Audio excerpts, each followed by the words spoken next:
तो गाइज वीरू के इस वीडियो को देखने के बाद बहुत लोग मुझे कमेंट में हेट दे रहे हैं, बहुत कुछ गलत सलत बोल रहे हैं और भी बहुत कुछ। हाँ मुझे पता है उस वीडियो को देखने के बाद सब लोग मुझे ही गलत बोलेंगे, क्योंकि उस वीडियो में इतने अच्छे तरीके से स्क्रिप्टिंग की गई है, इतने अच्छे से ऑडियंस को मैनिपुलेट किया गया है, जिसकी वजह से अब आपकी नजर में मैं गलत हो गया हूँ। बट कोई बात नहीं, इस वीडियो में आपको सारी चीजें एकदम अच्छे से क्लियर कर दूंगा। उसके बाद ये आपके ऊपर डिपेंड करता है कि आप किसे सपोर्ट करते हो और किसे हेट। तो बस आप इस वीडियो को एकदम अच्छे से और लास्ट तक देखना। तो सबसे पहले वीरू ये बोलता है कि मैंने चैनल बनाई और उसे ये बात ईगल के थ्रू पता चली, लेकिन ये बात बिल्कुल गलत है। देखो सबसे पहले तो जो मेरा कालू वाला चैनल था वो पहले से ही मेरे फोन में था, लेकिन वो पहले किसी और नाम से था। बस मैंने कालू का नेम लिख दिया और लोगो बैनर बना के लगा दिया। और चैनल बनाने के कुछ ही देर बाद मैंने वीरू के वीडियो पे कमेंट कर दिया। मैंने ये सोच के कमेंट कर दिया कि बंदों को पता चलेगा ये कालू का चैनल है और बंदे सब्सक्राइब करेंगे। अब कमेंट करने के 3-4 घंटे के बाद वीरू ने वो कमेंट देख लिया और मेरे को व्हाट्सएप पे मैसेज करता है कि ये क्या है भाई। तो मैंने तभी बता दिया कि हाँ भाई मैंने कालू का चैनल ओपन किया है। और तभी सबसे पहले ये बात वीरू को ही पता चली। तो देखो पहली बात तो मैंने सोचा था कि गेम में मिलेंगे तो मैं बता दूंगा, लेकिन उससे पहले ही वीरू को पता चल गया। अब आप बोलोगे कि वो व्हाट्सएप चैट दिखाओ, लेकिन मेरी ये आदत है कि मैं हमेशा क्लियर चैट करते रहता हूँ, तो वो चैट मेरे पे नहीं पड़ी है। लेकिन चलो मैं आपको प्रूफ करके दिखाता हूँ। देख सकते हो मेरे 8.5 लाख वाले चैनल पे सबसे पहली वीडियो क्या है, कालू एज अ राइस्टर पार्ट 1। और ये क्लिप तब की है जब मेरे चैनल पे 2 स्ट्राइक्स पड़े थे और उसके बाद मैं अपनी सारी वीडियोस प्राइवेट करने चला गया था। और ये वीडियो इंस्टा पे भी फर्स्ट वीडियो है, तो चाहो तो आप जाके चेक कर सकते हो। और आपको भी पता है इस वीडियो में वीरू और मैं होते हैं, और ये वीडियो वीरू ने खुद रिकॉर्ड करवाई है। अब आप ये खुद सोचो, जब मैं अपने चैनल की फर्स्ट वीडियो वीरू से रिकॉर्ड करवा रहा हूँ तो वीरू को ये बात तो पहले से ही पता होगी ना कि मैंने चैनल क्रिएट कर चुका हूँ। मतलब साफ है चैनल के बारे में सबसे पहले वीरू को ही पता चला था। और हाँ उसी टाइम मैंने स्क्रिप्ट का भी परमिशन ले लिया था, वरना आप खुद सोचो बिना स्क्रिप्ट के परमिशन दिए वो मेरा वीडियो रिकॉर्ड क्यों करवाता। मतलब मेरे चैनल पे जब एक भी वीडियो नहीं था तभी वीरू को पता चल चुका था। और वीरू ईगल को ये बोलता है कि मैं अपने चैनल पे 4-5 वीडियो डालने के बाद तब उससे परमिशन लेने जाता हूँ। बताओ भाई इसका भी कोई लॉजिक बनता है। अब आपके मन में ये डाउट होगा कि सबसे पहले अगर वीरू को पता चल चुका था तो उसके वीडियो में ऐसा क्यों दिखाया गया कि ईगल ने सबसे पहले मेरे चैनल के बारे में सबको बताया था। तो ये बात सच है कि ईगल ने चैनल के बारे में बताया था, लेकिन तब जब मेरे चैनल पे 2-3 वीडियोस पड़ चुकी थी। लेकिन ईगल को ये बात नहीं पता थी कि मेरे चैनल के बारे में वीरू को पहले से ही पता है। तो आप ये कॉल रिकॉर्डिंग सुनो। जब वीरू को बताई मेरे चैनल के बारे में तो मेरे चैनल पे कितने वीडियोस पड़ी थी? कम से कम 2 से 3, ज्यादा नहीं। 2 से 3। और आपको पता था हाँ, ये बात कि वीरू को पहले से पता है चैनल के बारे में? नहीं ये मेरे को पता होता तो मैं क्यों बताता भाई उसे। सो अब ईगल की बात तो क्लियर हो गई। सो अब वीरू को मेरे चैनल के बारे में पता होते हुए भी उसने ना पता होने का ढोंग क्यों किया? हाँ भाई इसलिए क्योंकि वो मुझे झूठा साबित कर सके। और हाँ एक और चीज, जो राइस्टर पार्ट 1 वाली वीडियो है उसमें मैंने वीरू के दिए गए एलिमेंट्स यूज किया है। तो अब आप खुद सोचो बिना परमिशन के वो मेरे को एलिमेंट्स क्यों देता? सो अब ये तो साबित हो गया कि मैंने चैनल और स्क्रिप्ट का परमिशन 0 वीडियोस पे ही ले रखा था। सो अब बात करते हैं 50% के डील को लेकर। तो ये बात सच है, असल में 50% की डील उसी दिन हो चुकी थी जिस दिन मैंने फर्स्ट वीडियो प्रमोशन डाला था, यानी 21 फरवरी को। अब आप बोलोगे कि मैंने अपने इस वीडियो में ये बताया है कि 50% वाला डील मेरे पैसे मिलने के बाद हुआ, लेकिन ऐसा नहीं था। असलियत में 50% की डील उसी दिन हो चुकी थी जिस दिन मैंने फर्स्ट प्रमोशन वीडियो डाला था। और जिस दिन पैसे को लेकर लोचा हुआ था उस दिन ग्रुप कॉल पे असल में ये डील हुई थी कि अब से मैं जो भी प्रमोशन करूंगा उसका लिंक वीरू देगा, एंड प्रमोशन के जो भी पैसे बनेंगे वो वीरू को मिलेंगे और वो मुझे 50% देगा। और जो मैंने एग्री होने वाली बात बोली थी वो असल में इस डील की बात थी कि वीरू ही लिंक देगा और वीरू ही 50% देगा। अब आप सोचोगे कि मैंने तो बोला था कि प्रमोशन के बाद 50% का डील हुआ था, लेकिन असल में वो एग्जैक्ट उसी दिन हुआ था जिस दिन मैंने फर्स्ट प्रमोशन वीडियो डाली थी। और इस बात का एहसास मुझे तब हुआ जब मैंने खुद वीरू के वीडियो में देखी कि मैंने ही 21 अप्रैल को बोला था कि जो भी पैसा आएगा मैं उसे दे दूंगा। और ये भी सच है कि मैं पूरा 100% देने की बात कर रहा था, क्योंकि मैं एकदम टॉप लेवल का भाईचारा चलाता था। और ये बात वीरू ने अपने वीडियो में खुद बोली है। अब आपको मैं ये बताता हूँ कि आखिर मैंने अपने वीडियो में ऐसा क्यों बोला कि 50% की डील पैसे मिलने के बाद हुई। तो इसका रीजन ये है कि जब मेरे चैनल पे 28 अप्रैल को स्ट्राइक पड़ी और जब चैनल परमानेंट डिलीट हो गया तो उसके बाद मेरा दिमाग शून्य पड़ गया। मेरा दिमाग काम नहीं कर रहा था, कुछ भी नहीं सूझ रहा था कि अब क्या होगा, क्या करूं। और उतने सब्सक्राइबर वाला चैनल डिलीट होने का दर्द एक क्रिएटर ही समझ सकता है, और इसका असर दिमाग पे बहुत दिनों तक रहता है। ये बात एक क्रिएटर अच्छे से जानता है। तो 28 अप्रैल को चैनल डिलीट हुआ और मैंने 30 अप्रैल को वॉइस ओवर किया। और जब मैं उस पॉइंट पे पहुंचा कि असल में डील कब हुई थी, तो मेरे माइंड पे चैनल डिलीट होने का बहुत ज्यादा प्रेशर होने की वजह से मुझे लगा कि 50% वाला डील पैसे मिलने के बाद हुआ। तो ये बात मैं खुद से एक्सेप्ट करता हूँ कि उस पॉइंट पे मेरे से गलती हुई है। लेकिन अब जो मैं आपको एक बात समझाने जा रहा हूँ एकदम ध्यान से समझना। 50% के डील को लेकर मैंने जो अपने चैनल पे बताया और जो वीरू ने अपने चैनल पे बताया, उन दोनों ही सिचुएशन में 50% देने के लिए मैं रेडी था। इसके अलावा जो फर्स्ट पेमेंट आने वाली थी उसका तो मैं पूरा ही देने के लिए रेडी था, और ये बात वीरू ने खुद बताई है। बट 50% वाली डील एकदम पक्की तब हुई थी जब मेरे 1.5 लाख सब्सक्राइबर्स थे, और ये बात वीरू ने खुद एक्सेप्ट करी है सन्नी से बात करते टाइम। मतलब भाई अब आप खुद सोचो, जब मैंने चैनल स्टार्ट किया था जब 0 सब्सक्राइबर्स थे, तब उस टाइम उसने कोई भी डील नहीं करी थी कि आगे चल के उसे 50% चाहिए। लेकिन जब सिर्फ 1 से 1.5 महीने के अंदर 1 लाख प्लस सब्सक्राइबर्स हो गए, तब भाई उसके मन में 50% का आइडिया आ गया, जबकि शुरू में ऐसा कुछ बोला ही नहीं था। और इसके प्रूफ के लिए आप ये कॉल रिकॉर्डिंग सुनो। वेट, सुनो। मेरे को ये बताओ, जब चैनल बनाया था तब तो तुमने नहीं बोला था ना 50% का, या फिर किसी भी चीज का? हाँ, जब चैनल बनाया था तब तो नहीं बोला था यार मैंने। तो जैसा कि आपने सुना, शुरू में तो ऐसा कोई डील नहीं हुआ था, और जब चैनल ग्रोथ हो गया और जैसे ही मैंने फर्स्ट प्रमोशन वीडियो डाली वैसे ही तुम डील कंफर्म करने आ गए और मैं तुरंत मान भी गया। एक और बात जो आप लोगों को पता होनी चाहिए, ये बात सबको पता है कि मैं उसी की स्क्रिप्ट को रिमिक्स करके वीडियो बनाया करता था। मतलब मैं उसका ऑडियो यूज करके अपने तरफ से दिखा दिया करता था, एकदम उसी लेवल का एडिट करके, और इसी प्रोसेस को रिमिक्स बोलते हैं। और वो प्रमोशन वीडियो भी मैंने रिमिक्स ही करी थी। वो प्रमोशन वीडियो वीरू वनम ने अपने पेज पे 18 फरवरी को डाला था और उसके 3 दिन बाद मैंने भी वही वीडियो बना के डाल दी। और यहाँ पे 2 ऐसे पॉइंट्स हैं जिन्हें सुनने के बाद आप सोचने पे मजबूर हो जाओगे। पहली बात, वीरू वनम का कैरेक्टर और मेरा कैरेक्टर दोनों ही वीरू भाई के वीडियो से फेमस हुए। वीरू भाई ने एलिमेंट्स वीरू वनम को भी शेयर करी और मुझे भी शेयर करी। उसने वीरू वनम को भी एडिटिंग सिखाई, मुझे भी एडिटिंग सिखाई, जबकि मैं तो बस कुछ ही मिनट्स के अंदर समझ गया। इसके अलावा वीरू भाई शुरू से ही वीरू वनम को वॉइस देता है, बट मैं तो वॉइस भी नहीं मांगता था। लेकिन जब प्रमोशन वीडियो दोनों नहीं डाली तो तुम 50% सिर्फ मुझसे ही मांगने क्यों आए? वीरू वनम से क्यों नहीं मांगा? जबकि उस टाइम तो तुम सबसे सेम ही भाईचारा रखते थे। अब यहाँ वीरू बोलता तुम मेरा स्क्रिप्ट यूज करते हो। तो पहली बात, मेरी तरह हजारों लोग स्क्रिप्ट यूज करते हैं। दूसरी बात, मैं स्क्रिप्ट तो शुरू से ही यूज करता था, तो उसने शुरू में ही डील क्यों नहीं किया? एंड तीसरी और सबसे मेन बात, मैं वीरू वनम और वीरू भाई दोनों के ही स्क्रिप्ट प्रॉपर यूज करता था, तो वीरू वनम भी मुझसे कोई परसेंट मांगने क्यों नहीं आया? तो अब आप मुझे ये बताओ, वीरू वनम के अंदर ऐसा क्या भावना थी जिससे वो मेरे से कुछ भी मांगने नहीं आया, और वीरू भाई के अंदर क्या भावना थी कि वो मुझसे 50% मांगने आ गया? अब आप ये बोलोगे कि मैं स्क्रिप्ट यूज करता था, तो वो स्क्रिप्ट तो हजारों लोग यूज करते हैं ना। बाकी छोड़ो, मैं इन सब के बावजूद भी 50% के लिए मान गया, और यहाँ तक कि मैंने फर्स्ट पेमेंट 100% देने की बात करी है, और ये बात वीरू ने भी अपने वीडियो में बोली है। अब आप ये बोलोगे कि जब मैंने बोला था तो मैंने उसे पैसे क्यों नहीं दिए? तो भाई, पैसे देने के लिए खुद के पास भी तो होने चाहिए ना। प्रमोशन के कुछ दिनों बाद जब मुझे उस प्रमोशन के पूरे पैसे मिले, तो उसी के 2 दिन बाद मुझे दिल्ली के लिए टिकट बुक करवाना पड़ गया था, क्योंकि दिल्ली में मुझे और मेरे 3 दोस्तों को विंजो इवेंट में इन्वाइट किया गया था। तो उसी में से मेरा एक दोस्त प्रमोशन के पैसे मिलने के 2 दिन बाद दिल्ली के लिए टिकट बुक करवाने चला गया था, तो मुझे लगभग 13,000 रुपए अर्जेंट पेमेंट करना पड़ा। अब इतने पैसे इसलिए लग गए क्योंकि इधर से फ्लाइट से जाना था और उधर से 3rd AC की ट्रेन से आना था, और ये रहे फ्लाइट और ट्रेन के टिकट, जिसके टोटल अमाउंट के आधे पैसे मैंने दिए थे और आधे पैसे मेरे दोस्त ने। और अगर अभी भी यकीन नहीं हो रहा है तो ये कुछ क्लिप्स देख लो। नॉर्मल हमको लग रहा है, अरे हमको ज्यादा फर्क नहीं पड़ता बाबू। ये तनीष भाई व्लॉग शूट कर रहा है, कैलाश भाई ये इसका मास्क। तो इस इवेंट के लिए मैंने जो टिकट्स बुक करवाए थे वो सारे पैसे टिकट्स में ही लग गए। फिर मेरे पास पैसे नहीं बचे कि मैं वीरू को दे सकूं। अब आप सोचोगे कि मेरे पास अच्छा फोन भी है, पीसी भी है, तो ऐसा तो हो ही नहीं सकता कि इस बंदे के पास पैसे नहीं होंगे। तो देखो, S25 अल्ट्रा तो मुझे फ्री में मिला है प्रमोशन करने के लिए। अभी इतनी भी औकात नहीं है कि हम 1.5 लाख का फोन खरीद के चलाएं। और बात रही पीसी की, तो मैंने पीसी जनवरी में लिया था, और मैं पीसी के लिए पिछले 4-5 महीने से पैसे कलेक्ट कर रहा था अपने कैलाश गेमर वाले चैनल पे प्रमोशन करके। और देख सकते हो मैंने पीसी कब लिया था, 14 जनवरी 2025। तो पीसी लेने में मेरे पूरे पैसे खत्म हो गए। और फिर आप मेरे कैलाश गेमर वाले पेज पे जाके देख सकते हो 11 जनवरी के बाद मैंने कोई भी प्रमोशन वीडियो नहीं डाला है जिससे कुछ अर्निंग हो पाए। तो इस वजह से मेरे पास पैसे ही नहीं थे, तो मैं कहां से देता? अब देखो, जब बहुत सारा लोचा होने के बाद जब वो डील हुई थी कि लिंक वीरू का होता और 50% वही देता, तो उसके बाद वीरू ने मुझे लिंक दिया और बोला कि प्रमोशन वीडियो अपलोड कर। तो मैंने इंस्टा पे उसी वीडियो को रीअपलोड कर दिया एंड यूट्यूब पे एक लॉन्ग वीडियो डाली। अब जो लॉन्ग वीडियो थी वो मेरे चैनल पे डली थी, बट मेरा चैनल तो डिलीट हो चुका है। तो उस वीडियो से और इंस्टा पे ये रीअपलोडेड वीडियो से इतने कुछ डाउनलोड्स आए हैं। डेट और डाउनलोड्स आप वीडियो को स्टॉप करके अच्छे से देख सकते हो। तो अब आप ये पूछोगे कि इन डाउनलोड्स के पैसे वीरू भाई को क्यों नहीं मिले? तो भाई, इस डाउनलोड के पैसे अभी तक किसी को नहीं मिले हैं, यहाँ तक कि एजेंट को भी नहीं, क्योंकि स्टैन वालों ने पिछले 1-1.5 महीने से पेमेंट रोक के रखा है। यकीन ना हो तो आप ये खुद सुनो। ओवरऑल देखा जाए तो स्टैन वालों ने कितना मंथ से पेमेंट नहीं दिया शशांक भाई आपको? 1.5-2 मंथ हो गए।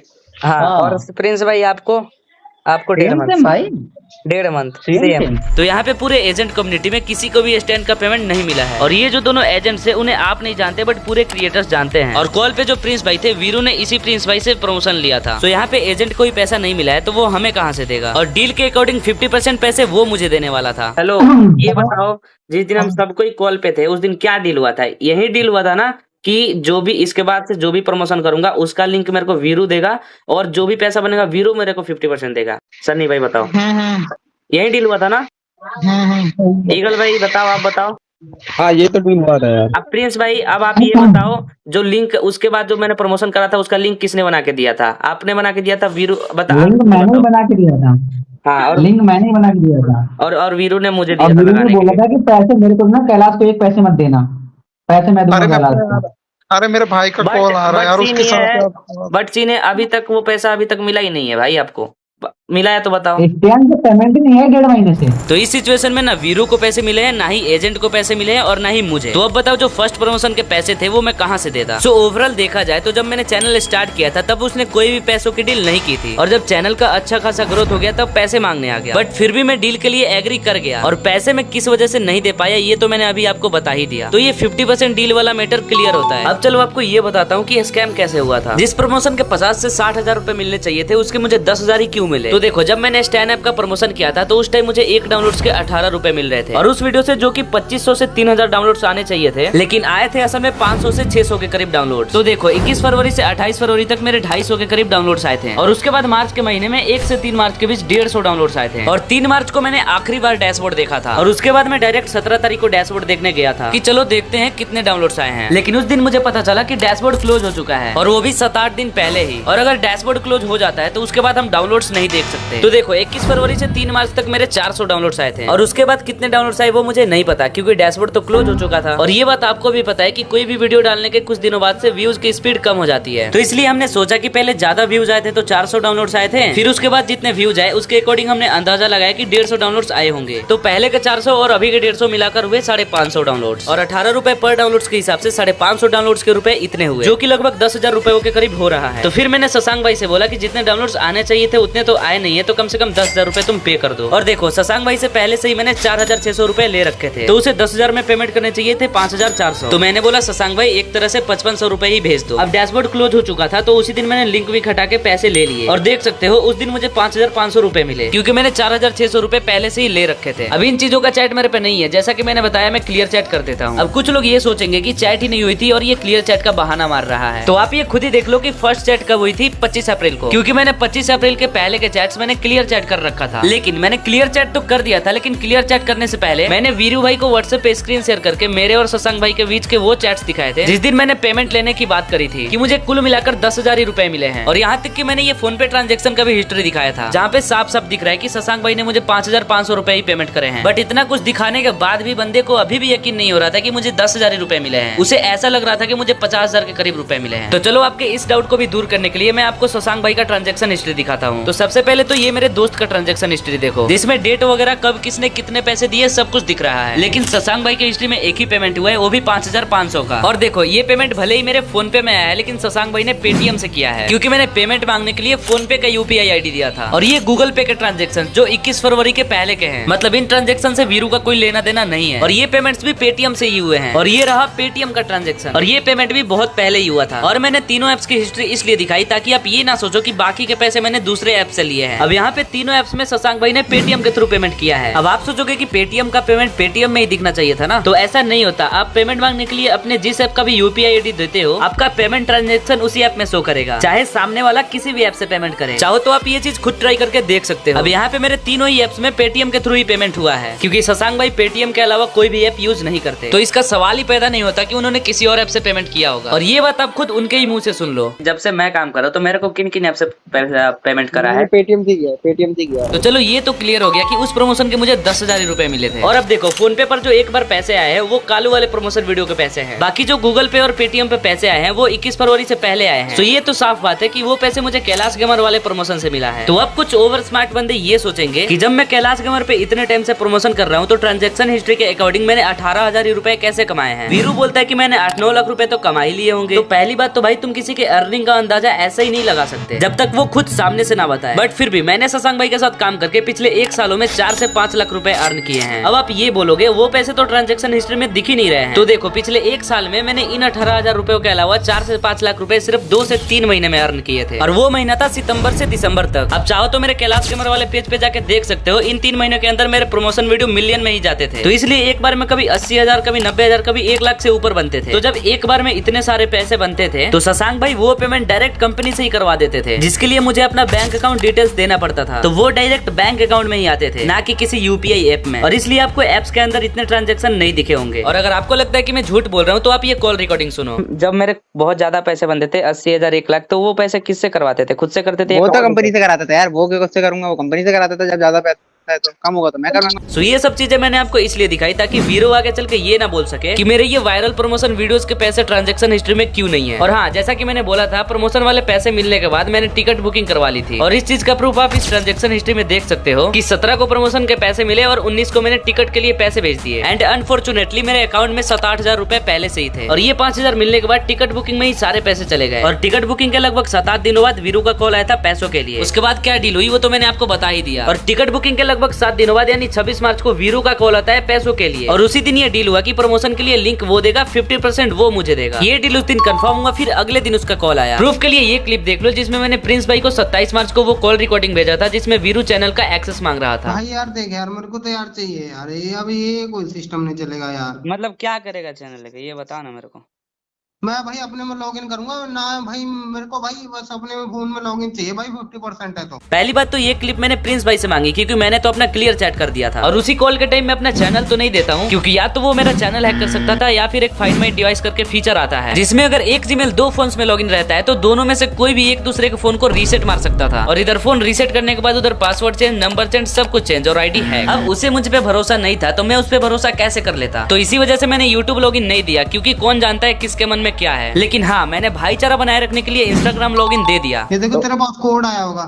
नंबर मेरा ही ऐड है उसमें। हाँ तो कोड आया होगा व्हाट्सएप पे तेरे, लिख भेज दिया व्हाट्सएप पे। सो इंस्टाग्राम लॉगिन देने के बाद मैंने फोन कट कर दिया। बट इंस्टाग्राम लॉगिन देने के बाद मुझे ये एहसास हुआ कि मैंने तो वहाँ पे अपनी फोटोज लगा रखी है क्लोज फ्रेंड में। तो फिर मैंने तुरंत ही पासवर्ड चेंज कर दिया क्योंकि सब कुछ एक साइड और फेस रिवील एक साइड। और उसके बाद मैंने लॉगिन नहीं दिया क्योंकि मेरे कालू वाले इंस्टा आईडी में पर्सनल चैट्स पड़े थे, इसलिए मैंने दोबारा आईडी लॉगिन नहीं दिया। और मुझे भी उस पर भरोसा नहीं रहा था क्योंकि क्या पता वो इंस्टा भी हैक कर लेता। जैसे कि उसने आधी रात को मेरे सोते टाइम स्ट्राइक मारी थी, वैसे ही एक अच्छा टाइम देख के वो इंस्टा भी हैक कर सकता था। सो अब तक तो ये 4 चीजें क्लियर हो चुकी है कि मैंने चैनल और स्क्रिप्ट के लिए परमिशन 0 वीडियो पे ही ले रखी थी। एंड दूसरी चीज की मैंने दोनों ही कंडीशन में 50% की डील की थी। एंड तीसरी चीज ये कि वीरू मेरे से डैशबोर्ड क्यों मांग रहा था, यही जानने के लिए ना कि मुझे असल में पैसे कितने मिले हैं। तो वो चीज तो मैंने पहले ही अपने वीडियो में बताई थी कि 10,000 ही मिले थे और वो चीज मैंने इस वीडियो में प्रूफ भी कर दिया। लेकिन हाँ, मैंने पिछले वीडियो में बोला था कि प्रमोशन वाले ने मेरे साथ स्कैम करा, लेकिन ऐसा नहीं है। स्कैम होने का असल रीजन कुछ और ही है और स्कैम होने का असल रीजन ना ही मैंने उस वीडियो में बताई और ना ही मैं इस वीडियो में बताऊंगा क्योंकि अगर मैंने ऐसा किया तो कंपनी मेरे पे लीगल एक्शन भी ले सकती है और ये मेरा न्यू चैनल पे स्ट्राइक्स भी पड़ सकते हैं क्योंकि स्कैम से रिलेटेड जो रियलिटी है वो यूट्यूब कम्युनिटी गाइडलाइंस के खिलाफ है। तो वो चीज मैं वीडियो में नहीं बता सकता। बट जो मेन बात थी कि मेरे को 10,000 रुपए मिले थे वो चीज मैंने प्रूफ कर दिया। और ये पैसे मिलने के बाद भी मैंने वीरू को क्यों नहीं दिया ये बात तो मैंने आपको पहले ही बता दी। चलो अब ये बताता हूँ, चैनल डिलीट होने के बाद जब वीरू ने मेरे से डैशबोर्ड मांगी तो मैंने उसे क्यों नहीं दी। तो चैट पे मैंने लिखा क्या था ये देखो, मैंने लिखा है कि जब डैशबोर्ड बंद हो चुका है तो कैसे खुलेगा। अब आप ये बोलोगे कि डैशबोर्ड क्लोज होना तो एक बहाना है। अब ये बात आप उसी एजेंट के मुंह से सुन लो जिससे दोनों वीरू और मैं प्रमोशन लेते हैं। डैशबोर्ड क्लोज होता है कि नहीं? होता है भाई, होता है। मेरा खुद हो रखा था, सबका जैक्सन का भी हो गया, सैलून का भी क्लोज रखा है, शशांक का भी क्लोज कर दिया था उन लोगों ने। और जब जिस डैशबोर्ड टाइम बंद होने के बाद डाटा हाथ नहीं दिखता है। वो जो मैंने फर्स्ट प्रमोशन किया था, जिस टाइम मेरा फर्स्ट टाइम क्लोज हुआ था, तो वो सच में हुआ था कि नहीं ये बताओ। नहीं, बंद हुआ था, डैशबोर्ड बंद हुआ था। अब जब डैशबोर्ड क्लोज हो चुका था तो वीरू डैशबोर्ड में क्या देखता और वीरू मेरे से उस चीज का स्क्रीनशॉट मांग रहा था जो चीज क्लोज हो चुका था। अब बात रही कि मैंने इंस्टा से सारे मैसेजेस डिलीट करके वीरू भाई को ब्लॉक क्यों किया। तो मेरा ये करने का बहुत बड़ा रीजन है। चैनल डिलीट करने के बाद वीरू भाई मेरा इंस्टा भी डिलीट करवाना चाहता था। मतलब एक तरह से देखा जाए तो वो इतना जल गया था कि वो मेरा कालू वाला पूरा वजूद ही खत्म करना चाहता था क्योंकि उसने इंस्टा पे भी 2 स्ट्राइक्स मार दी थी, एक इस वीडियो पे और दूसरी इस वीडियो पे। तो देखो, इंस्टा पे कॉपीराइट स्ट्राइक तब लगता है जब ओनर का थोड़ा सा भी क्लिप यूज हुआ होता है। तो उसने मेरी उसी वीडियोस पे कॉपीराइट स्ट्राइक मारी जिसमें मैंने थोड़ी क्लिप्स यूज कर रखी थी। तो देखो, कॉपीराइट स्ट्राइक मारने के लिए हमें सबसे पहले उस बंदे के पोस्ट पे जाना होता है जिसने हमारी थोड़ी बहुत क्लिप यूज की है उस वीडियो में। फिर उसके बाद 3 डॉट पे क्लिक करके इंटेलेक्चुअल प्रॉपर्टी पे क्लिक करके रिपोर्ट मारने का ऑप्शन आता है और वहां से हम रिडायरेक्ट हो जाते हैं सीधे हेल्प सेंटर पे जहां से हम कॉपीराइट स्ट्राइक मार सकते हैं। और वीरू ने पहले से ही मेरे आईजी पे 2 स्ट्राइक्स मार रखे थे, इसलिए एक और स्ट्राइक ना लगे मैंने उसे ब्लॉक कर दिया क्योंकि ब्लॉक करने के बाद सामने वाला मेरे पोस्ट नहीं देख सकता, इसलिए मैंने ब्लॉक कर दिया ताकि वो एक और कॉपीराइट स्ट्राइक ना मार सके। और उसके बाद मैंने वो सारे वीडियोस अर्चीव कर दिए जिसमें उन लोगों की 1 सेकंड की भी क्लिप यूज हुई थी। अब बात रही मैंने इंस्टा से सारे मैसेजेस अनसेंड क्यों किए, क्योंकि भाई इंस्टा अकाउंट बैन करवाने के बहुत सारे तरीके होते हैं जिसमें से एक तरीका होता है चैट रिपोर्ट। हमारे किए गए चैट पे भी रिपोर्ट मारने से काफी चांसेस है कि आईडी उड़ जाते हैं। अच्छा स्टाइलिश भाई, मुझे ये बताओ, जो बंदे चैट पे रिपोर्ट मार के आईडी उड़ा देते हैं वो कैसे होता है? हाँ मैं बताता हूँ। देखो, एक सीबी मेथड होता है, ठीक है, उसमें वीपीएन कनेक्ट होता है। नॉर्मल से आपका जो चैट है उस पे कोई भी बंदा रिपोर्ट करेगा, ठीक है, तो उससे आपका अकाउंट जो है परमानेंटली डिसेबल हो जाएगा। फिर उसको अनबैन करना बहुत हार्ड होता है, बहुत क्या बहुत ज्यादा, बहुत मुश्किल होता है उसको अनबैन करना। अकाउंट कम चांस होता है कि आएगा। हाँ यार वही, हाँ ये तो चीज मेरे को बताया था बंदे ने। हाँ, तो इसी वजह से मैंने सारे चैट्स अनसेंड कर दिए। अब आप मुझे ये बताओ, मैंने अपनी आईडी बचाने के लिए जो कुछ भी किया, क्या वो गलत किया? नहीं भाई, बिल्कुल नहीं। अब वीरू ये बोल रहा था कि मैंने व्हाट्सएप पे भी चैट्स डिलीट की हैं। तो सबसे पहले मैं आपको एक बात क्लियर कर दूं, जैसे वीरू ने इंस्टा पे दिखाई कि मैंने चैट्स अनसेंड कर दिए, वैसे व्हाट्सएप पे क्यों नहीं दिखाई? पहली बात तो व्हाट्सएप पे जैसे चैट्स है वैसे के वैसे पड़े हैं, और जो पहले के थे वो तो मैंने पहले ही क्लियर चैट कर रखा है। और आपको भी पता है क्लियर चैट करने पे सिर्फ अपने तरफ से डिलीट होता है, ना कि सामने वाले की तरफ से। तो भाई व्हाट्सएप पे तो मैंने अपने तरफ से एक भी चैट डिलीट फॉर एवरीवन नहीं किया है। तो चलो ये भी क्लियर हो गया कि मैंने इंस्टा पे चैट डिलीट करके ब्लॉक क्यों किया। अब बात रही वॉइस रिवील करने की। देखो, वॉइस रिवील करने की बात मैंने तब करी जब वो अपने वीडियो में मेरे कैरेक्टर को गिराने लगा। ये बात तो आपको भी पता है, मैं रिमिक्स करके वीडियो बनाता था। तो अब आप ये बताओ, उधर वो मेरे कैरेक्टर को गिरा रहा था तो उस चीज का मैं रिमिक्स कैसे करता, और अगर उसका रिमिक्स करता भी तो मैं ऑडियंस के नजर में धीरे धीरे गिरने लगता। तो फिर मैंने वीरू को कॉल करा और बोला कि अगर ऐसा ही चलता रहा तो मैं अपना वॉइस रिवील कर दूंगा, और उसने बोला फिर मैं स्ट्राइक मार दूंगा। और आप थोड़ा गौर से सोचो, एक वॉइस रिवील कर देने पे पूरा चैनल ही उड़ा देना, क्या ये सही बात है? चलो माना कि उसने धमकी दी थी कि स्ट्राइक मार दूंगा, बट धमकी में ये तो नहीं बोला था कि डायरेक्ट चैनल ही उड़ा दूंगा। क्या ये सही बात है? और आज तक मैंने बहुत सारे क्रिएटर्स देखे हैं, बहुत सारे कंट्रोवर्सीज देखे हैं, लेकिन ऐसा नहीं हुआ है कि डायरेक्ट किसी बंदे ने 3 स्ट्राइक मार के चैनल ही उड़ा दिया हो। 1 स्ट्राइक मारा है, ज्यादा से ज्यादा 2 स्ट्राइक्स मारे हैं, बट इसने तो डायरेक्ट 3 स्ट्राइक्स ही मार दी। अब देखो, वॉइस रिवील करने के लिए मैंने परमिशन क्यों नहीं ली थी वो तो मैंने अपने पिछले वीडियो में बता रखा है। वॉइस रिवील में करना तो नहीं चाहता था, लेकिन मुझे मजबूरन वॉइस रिवील करना पड़ा। सबसे पहले तो मैं रिमिक्स करता था, तो ऐसी वीडियोस रिमिक्स क्यों करता जिसमें मेरे को गिराया जा रहा है। दूसरा रीजन ये कि मेरा चैनल मोनेटाइजेशन के लिए रिजेक्ट हो चुका था। तो अब अगर मुझे अपना चैनल मोनेटाइज करना था तो मुझे खुद की स्क्रिप्ट बनानी पड़ेगी। और खुद का स्क्रिप्ट बनाने का एक और रीजन ये भी था कि अब मैं उसका स्क्रिप्ट रिमिक्स नहीं कर सकता था, क्योंकि वो तो अपने चैनल पे मुझे गिराया जा रहा था। तो अब अगर मैं अपने से स्क्रिप्ट बनाता तो उसके लिए उसका वॉइस मांगना पड़ता मुझे। और जैसा कि मैंने पिछले वीडियो में बताया था कि वीरू बहुत लेट वॉइस देता था, और सिर्फ मुझे ही नहीं, ईगल को भी बहुत लेट वॉइस देता था। मुझे ये बताओ कि वीरू कितने कितने दिन पे वॉइस देता था जब भी मांगते थे? कभी 2 दिन, कभी 4 दिन, कभी तो हफ्तों बीत जाते थे यार। हाँ भाई, वही तो।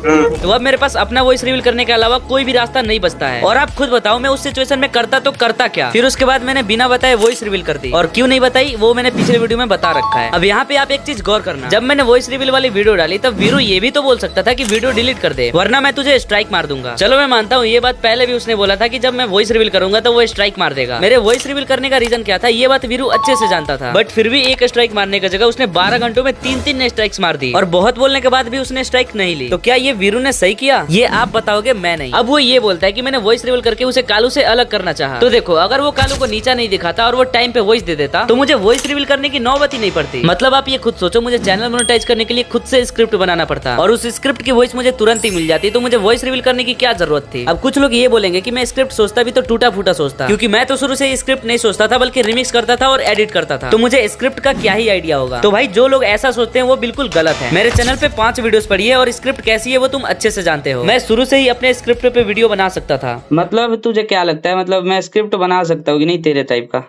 हाँ, बना सकता है। अब मैंने शुरू में स्क्रिप्ट पे वीडियो क्यों नहीं बनाई ये बात मैंने तुम्हें पिछले वीडियो में बता रखा है। बाकी मेन रीजन वही था कि मुझे वॉइस टाइम पे नहीं मिलता। और अब वीरू भाई ने अपने वीडियो में ये बोला था कि मैं अपने वॉइस पे वीडियो बनाता और आगे चल के उसकी वॉइस की सारी वीडियोस डिलीट कर देता, और फिर उसे 50% भी नहीं देता। तो देखो, वीरू की वजह से मजबूरन मुझे अपना वॉइस रिवील करना पड़ा। और ये बात भी सच है कि उसके बाद मैं पुरानी वॉइसेस की सारी वीडियोस डिलीट कर देता, क्योंकि भाई रीयूज कंटेंट की वजह से जब मेरा मोनेटाइजेशन रिजेक्ट हो गया था, तो अगर इस कंडीशन में मेरे न्यू वाले स्क्रिप्ट से फिर से क्राइटेरिया कंप्लीट हो जाता और उसके बाद मैं अप्लाई करता तो वो फिर से रीयूज कंटेंट की वजह से रिजेक्ट हो जाता, तो ऑब्वियसली भाई मैं सारी वीडियोस डिलीट करके तब अप्लाई करता। और अगर बात रही 50% देने की, तो भाई वो तो मैं उसके बाद भी देता। खैर, ये तो बस एक्सपेक्टेशन थी, लेकिन उससे पहले ही तुमने चैनल डिलीट कर दी। तो भाई अगर वॉइस रिवील की बात करें तो ओवरऑल उसने खुद ही मजबूर करा मुझे वॉइस रिवील करने पे। और वाह भाई, अपने वीडियो में ये दिखाता है कि मैंने वॉइस रिवील करके गलती करी, और वो उस गलती को माफ ना करने की बात कर रहा है जो कि मैंने की ही नहीं है। तो चलो अब एक कॉन्सेप्ट के थ्रू समझते हैं कि रियल कालू कौन है। इन 5 कालू में से ये बताओ कि रियल कालू कौन है। इन 5 में से तुम कालू के रूप में किसे जानते हो? ऑफ कोर्स भाई, इस वाले को जिसे मैंने पहना था। और वो बंडल पहनने से पहले वीरू ने बोला था कि कालू अडम ले और कुछ गंजी कच्चा पहन ले, तो मैंने ये पूरा आउटफिट खुद से पहना, और ये बंडल मैंने दोनों वीरू और ईगल के सामने पहना था। और फिर मैंने तीनों से पूछा कि ये चलेगा, तो उन्होंने बोला हाँ ये मस्त है। तो उसके बाद वीडियो रिकॉर्ड हुई, वीडियो मिलियन में गई, और उसके बाद जैसा कि मैंने अपने पिछले वीडियो में बताया कि कालू कैरेक्टर के लिए मेरा वो बंडल फिक्स हो गया। अब यहाँ वीरू बोलता है कि कालू तो वो किसी को भी बना सकता था, तो ऐसे तो फिर मैं भी किसी को रेड क्रिमिनल पहना के उस पे बैज 99 लिख के उसे बैज 99 बना देता। तो इसका मतलब क्या ये रियल बैज 99 हो गया? बिल्कुल नहीं, क्योंकि बैज 99 का बंडल पहना देने से और उसका नाम नाम लिख देने से वो रियल बैच 99 नहीं हो जाएगा, क्योंकि जो रियल है वही रियल है। सेम वैसे ही कालू का जो बंडल है वो सबसे पहले मैंने पहना था, पहचान उसकी मैंने बनाई थी। अब अगर उसके बाद कोई कालू का बंडल पहनता है तो उसे रियल कालू नहीं बल्कि कालू की नकल कहेंगे। अब इससे ये तो कंफर्म हो गया कि वीरू के अलावा रियल कालू कौन है। अब वीरू ने जैसा अपने वीडियो में बताया उसके अकॉर्डिंग रियल कालू वीरू है या फिर मैं हूं। तो चलो यहाँ वीरू क्या कहते हैं वो सुनते हैं। कालू का वॉइस वीरू का ही होता था, पर किसके वीडियो के लिए? उसके वीडियो के लिए। कालू को बनाने का आइडिया उसका था, पर किसके वीडियो के लिए? उसके वीडियो के लिए। कालू फेमस क्यों हुआ? उसकी तगड़ी सी स्क्रिप्ट की वजह से, पर उसके वीडियो में। पर क्या ये तीनों पॉइंट्स मैंने अपने वीडियो में नहीं बताई थी? एकदम स्पष्ट बताई है। बाकी छोड़ो, वीरू के अकॉर्डिंग रियल कालू वीरू ही है, लेकिन वो सिर्फ अपने वीडियो में, ना कि मेरे वीडियो में। बट फिर भी जनरली देखा जाए तो भले ही स्क्रिप्ट उसका था, उसने ही फेमस किया, कैरेक्टर भी उसी का था, लेकिन कालू का रोल मैं ही प्ले करता था ना। क्या लोग वीरू भाई को कालू भाई कह के बुलाते हैं, या फिर उनको जो मेरे नकल है? चलो छोड़ो, वो आप पे डिपेंड करता है कि रियल कालू कौन है। अब वीरू ये बोलता है कि मेरे कमेंट में उसके सपोर्ट में जो भी कमेंट करता था तो उसे मैं डिलीट कर देता था। तो भाई मेरे वीडियो में 30,000 से भी ऊपर कमेंट्स हैं। तो भाई मेरे पास 2 इंस्टा और 2 यूट्यूब होते हुए भी मेरे पास इतना फालतू टाइम नहीं कि मैं जाऊं कमेंट डिलीट करने। और मुझे नहीं लगता कि मेरे वीडियोस में तुम्हें ऐसे कमेंट्स दिखे होंगे जिसमें किसी ने तुम्हारे सपोर्ट में कुछ लिखा हो, और अगर दिखा भी होता तो उसने प्रूफ के तौर पे स्क्रीनशॉट क्यों नहीं लिया। हाँ, वो बात अलग है कि वीरू के इस वीडियो को देखने के बाद लोगों की आंखों पे पट्टी बन चुकी है। अब बात करते हैं कालू फेमस किसकी वजह से हुआ। ऑफ कोर्स वीरू की वजह से, और ये बात मैंने अपने वीडियो में भी एक्सेप्ट करी है। बट इस बात पे उस टाइम किसी ने एलिगेशन नहीं उठाई, और जब वीरू ने यही सेम बात बोला कि मेरी वजह से कालू फेमस हुआ है, तब सभी मुझे ही गलत समझने लगे। और भाई समझे भी क्यों ना, कालू को लेकर ऑडियंस को इतने अच्छे से मैनिपुलेट जो किया गया है, सैड मीम्स लगाकर, सैड म्यूजिक्स लगाकर, और सबसे मेन चीज 10 दिन की एक तगड़ी स्क्रिप्ट बनाकर, और इसी वजह से ऑडियंस को इतने अच्छे से मैनिपुलेट किया गया है। पूरे वीडियो में जो मेन रियलिटी है उस पे पर्दा डालने की कोशिश की गई है। चलो बताता हूँ ऐसा मैं क्यों बोल रहा हूँ। 28 अप्रैल को मेरा चैनल डिलीट हुआ और मैंने 1 मई को अपना वीडियो ला दिया। मतलब मुझे रियलिटी बताने में बस 3 दिन का टाइम लगा, और वहीं वीरू ने 12 मई को वीडियो लाई। मतलब मेरे वीडियो के डालने के टोटल 11 दिन बाद। और ये बात तुम भी जानते हो कि सच बोलने के लिए ज्यादा सोचना नहीं पड़ता, लेकिन झूठ बोलने के लिए बहुत ज्यादा सोचना पड़ता है। अब आप बोलोगे वीरू ने तो सच्चाई दिखाई है और मैंने जो बोला वो झूठ है, तो मेरी वीडियो में जो भी मैंने बताया वो आप खुद ही वीरू के मुंह से सुन लो कि वो झूठ था या फिर सच। हाँ बे, ये क्या बना रहा है यार तू? जो हुआ है वो बना रहा हूँ, और क्या।